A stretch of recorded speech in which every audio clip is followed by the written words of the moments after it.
Joining us now is Green Beret, former counterterrorism advisor to Vice President Cheney. Florida congressional candidate Michael Waltz is with us, and also with us, retired CIA senior intelligence officer, Sonoran Policy Group Vice President Danielle Hoffman. Danielle, let's start with you. I think the most important thing, and you're the expert on Russia and all of this, is the president had talked about we're done in Syria. Then this happens. We know Assad has used chemical weapons in the past. I don't think America can stand idly by when men, women, and children are being gassed. The question is, was it Assad and his regime, or is it potentially the rebels in the civil war that want the United States to stay there? Well, the line that it's the opposition launching these sorts of attacks as a pretext so that the United States would become involved, that's the Russian news media and its propaganda. The truth is that the Syrians have been launching chemical weapons. We know that for sure. We would be able to tell the difference. We know Assad has them. Do the rebels have these weapons?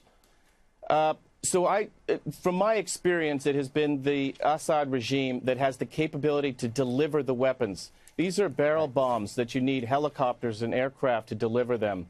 And the rebels don't have that capability. It's the Assad regime that has the chlorine and the sarin gas to launch these attacks, and they control the security for these areas. It's going to be very difficult to prove that any chemical weapons were used because Assad's own security guys are going to be shepherding around, according to the latest news reports, these representatives from the Organization for the Prevention of Chemical Weapons.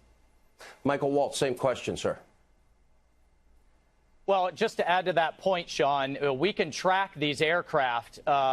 We tracked them last time. We know exactly what airbase they come from, and we know that this is the Assad regime. We also have the ability to intercept communications. But to your point, Sean, this president understands two things. One, inaction has consequences, and we are bearing now the consequences, and he's having to deal with the inaction of the last 8 years under President Obama that's allowed this problem to get this bad.